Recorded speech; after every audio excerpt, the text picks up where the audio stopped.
ನಿಯಮ ಮೀರಿ ಇಲ್ಲಿ ಏನು ಸಾಗದು, ನಾವು ನೆನೆಸಿದಂತೆ ಇಲ್ಲಿ ಏನು ಆಗದು.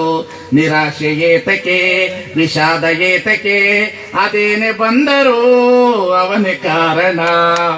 ಕೋಲ ತುದಿಯ ಕೋಡಗನಂತೆ ನೇಣ ತುದಿಯ ಗೊಂಬೆಯಂತೆ ನೀ ಆಡಿದಂತೆ ನಾಡುವೆನೆಯ, ಏರಿಸಿದಂತೆ ಇರುವೆನೆಯ. ಜಗದ ಯಂತ್ರವಾಹಕ ಚೆನ್ನಮಲ್ಲಿಕಾರ್ಜುನನಿ ಸಾಕೆಂಬನ. ಏನ್ ಮಾಡೋದು? ಚಲೋ ಊಟ ಮಾಡ್ರಿ, ಚೆನ್ನಾಗಿ ಊಟ ಮಾಡ್ರಿ, ಚಲೋ ಬಟ್ಟೆ ಹಾಕ್ರಿ, ವ್ಯಸನ ಮಾಡಬೇಡ್ರಿ. ಬೆಳಗ್ಗೆ ಎದ್ದೇಳ್ರಿ, ಜಳಕ ಮಾಡಿ ಪೂಜೆ ಮಾಡ್ಕೊಂಡು ಚಲೋ ಊಟ ಗೀಟ ಮಾಡಿ ದುಡ್ಡು ತಗೊಂಡು ಬಂದು ಇಟ್ಕೊಂಡು ಸಂಜೆ ಹೊತ್ತು ಬರುವಾಗ ಮನೆಗೆ ಒಂದಿಷ್ಟು ಮಲ್ಲಿಗೆ ಹೂವು, ಪಾನಿಪುರಿ, ಗೋಬಿ ಮಂಚೂರಿ, ಸ್ನಾಕ್ಸ್ ಎಲ್ಲ ತಗೊಂಡು ಬಂದು ಗಂಡ ಹೆಂಡತಿ ಮಕ್ಕಳೆಲ್ಲರೂ ಚೆನ್ನಾಗಿ ತಿನ್ರಿ, ಚೆನ್ನಾಗಿ ಕುತ್ಕೊಂಡು ಊಟ ಮಾಡ್ರಿ. ಮಾಡ್ಬಿಟ್ಟು ಸಾಯಂಕಾಲ ರಾತ್ರಿ ಮಲಗುವಾಗ ಒಂದು ಚಲೋ ಪಿಕ್ಚರ್ ನೋಡ್ರಿ. ಪಿಕ್ಚರ್ ನೋಡ್ರಿ, ಆನಂದವಾಗಿ ಹಾಸಿಗೆ ಮೇಲೆ ಮಲಗ್ರಿ. ಜೀವ ಇದ್ರೆ ಬೆಳಗ್ಗೆ ಹೇಳ್ರಿ, ಇಲ್ಲಾಂದ್ರೆ ನಡೆದು ಬಿಡ್ರಿ.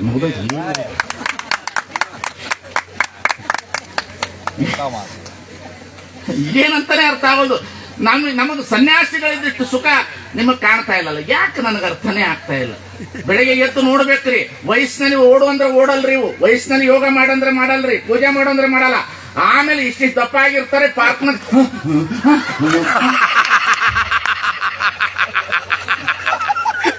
ಹಾನಿಲ್ಲ ಹೂನಿಲ್ಲ. ಅದು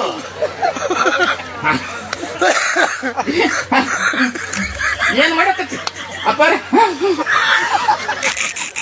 ಏನ್ ಮಾಡಕತ್ತಿ? ಈಗ ಯೋಗಾಸನಕ್ಕೆ ಹೋಗಿರ್ತಾವ, ಎಲ್ಲ ತೆಗೆದ್ಬಿಟ್ಟಿರ್ತಾವ, ಬ್ಯೂಟಿ ಪ್ಯಾರಲು ನೆನಪಿರಲ್ಲ. ಮೊಳಕಾಲ್ ಸೀರೆನೂ ಹೋಯ್ತು, ಬರ್ಮಾವರಂ ಹೋಯ್ತು, ಕಾಂತಿವರಂ ಹೋಯ್ತು. ಏನ್ ಮಾಡೋದದ? ಈ ದೇಹ ನೆರೆ ಕೆನ್ನೆಗೆ ತೆರೆಗಲ್ಲಕ್ಕೆ ಶರೀರ ಗೂಡು ಹೋಗದ ಮುನ್ನ, ಹಲ್ಲು ಹೋಗಿ ಬೆನ್ನು ಬಾಗಿ ಅನ್ನರಿಗೆ ಅಂಗ, ಕಾಲ ಮೇಲೆ ಕೈಯ ನೂರಿ ಕೋಲ ಹಿಡಿಯದ ಮುನ್ನ, ಮೊಪ್ಪಿಂದೊಪ್ಪ ಒಳೆಯದ ಮುನ್ನ, ಮೃತ್ಯು ಮುಟ್ಟದ ಮುನ್ನ ಪೂಜಿಸೋ ನಮ್ಮ ಕೂಡಲ ಸಂಗಮ. ಇವತ್ತೇ ಚೆನ್ನಾಗಿ ಹೋಗ್ರಿ, ತಂದೆ ತಾಯಿನ ಚೆನ್ನಾಗಿ ನೋಡ್ಕೊಡ್ರಿ, ಮೂಢನಂಬಿಕೆಯಿಂದ ಹೊರಗೆ ಬಂದ್ರಿ. ಕಷ್ಟಕ್ಕೆ ದೇವರ ಪರಿಹಾರನೋ ದುಡಿಮೆ ಪರಿಹಾರನೋ? ಸುಳ್ಳು. ಕಷ್ಟಕ್ಕೆ ದೇವರ ಪರಿಹಾರನ ದುಡಿಮೆ ಪರಿಹಾರನ? ಸುಳ್ಳು ಹೇಳ್ತಿದ್ರಿ, ನನಗೆ ಸುಳ್ಳು ಹೇಳ್ತಿದ್ದೆ. ಕಷ್ಟಕ್ಕೆ ದೇವರ ಪರಿಹಾರ ಆಗಿದ್ರೆ ಈ ಜಗತ್ತಿನಲ್ಲಿ ಯಾರಿಗೂ ಕಷ್ಟ ಇರಬಾರ್ದು, ಯಾರಿಗೂ ಕಷ್ಟ ಇರಬಾರ್ದು. ಈ ಜಗತ್ತಿನಲ್ಲಿ ದೇವರು ಕೊಟ್ಟಿರುವ ಬುದ್ಧಿಯನ್ನು ಬಳಸಿಕೊಂಡು ನಾವು ಬದುಕಿದ್ರೆ ಮಾತ್ರ ನಮಗೆ ಕಷ್ಟ ಪರಿಹಾರ ಇದೆ ಅನ್ನತಕ್ಕಂಥ ಅರಿವು ನಮ್ಮಲ್ಲಿ ಇರಬೇಕು. ಇದನ್ನ ಬಸವಣ್ಣ ಕಲಿಸಿದಾನೆ. ಅಲ್ಲಿ ಒಂದು ಟ್ರಿಪ್ ಊಟದ ಪಿಕಪ್ ಆಯ್ತು. ನಮ್ದು ಆ ಕಡೆನೂ ಕಣ್ಣು, ಈ ಕಡೆನೂ ಕಣ್ಣು, ಈ ಕಡೆನೂ CC ಕ್ಯಾಮ್ರಾದ ಕಣ್ಣು.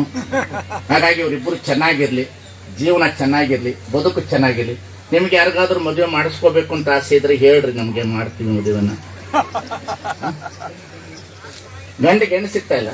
ಛೇ ಛೇ ಛೇ ಛೇ. ರೈತರಿಗೆ ಹೆಣ್ಮಕ್ಳು ಕೊಡ್ರಪ್ಪ, ಬಾಳ. ಅದು ಈಗ ಅದೊಂದು ದೊಡ್ಡದ್ರಪ್ಪ. ಮದುವೆ ಮಾಡಕ್ ಹೆಣ್ಣು ನೋಡಕ್ ಹೋಗಿರ್ತಾರಲ್ರಿ, ಹೆಣ್ಣು ನೋಡಕ್ ಹೋಗಿರ್ತಾನ್ರಿ ಹುಡುಗ ಹೆಣ್ಣು ನೋಡಕ್ ಹೋದ ಕಡೆ ಹುಡುಗಿ ಕೇಳ್ತಾಳಂತ, ನಿಮ್ಮ ಅವ್ವ ಇದ್ದಾಳ ಅಂತ. ಹೋಗಿರ್ಬೇಕೇನು? ಅತ್ತೆ ಒಬ್ಬ ಇರಬಾರ್ದು ಅನ್ನೋದು ಕಂಡೀಷನ್ ಮದುವೆ ರೀ. ತೋ ತೋ ತೋ ತೋ ತೋ ತೋ ತೋ ತೋ. ನೀವಿಲ್ಲೆಲ್ಲ ವಿದ್ಯಾವಂತರಿದ್ದೀರಿ, ಇದ್ರ ಬಗ್ಗೆ ಚಳುವಳಿ ಮಾಡ್ರಿ, ಇದ್ರ ಬಗ್ಗೆ ಎಚ್ಚರದ ಮಾತುಗಳನ್ನ ಹೇಳ್ರಿ. ನಿಮ್ಮ ಅವ್ವ ಅಪ್ಪ ರೈತರು, ನಿಮ್ಮ ಅಜ್ಜ ರೈತರು. ಏನ್ 75 ವರ್ಷಕ್ಕೆ ನೀವೆಲ್ಲ ಶಿಕ್ಷಣವಂತರಾಗಿದ್ದೀರಿ. ಈಗ ಒಂದಿಷ್ಟು ವಿಜ್ಞಾನ ತಂತ್ರಜ್ಞಾನ ಬಂದಿದೆ. ಎಲ್ಲ ರೈತರ ಮಕ್ಕಳೇ ನಾವು, ರೈತರ ಮಕ್ಕಳು ನಾವು.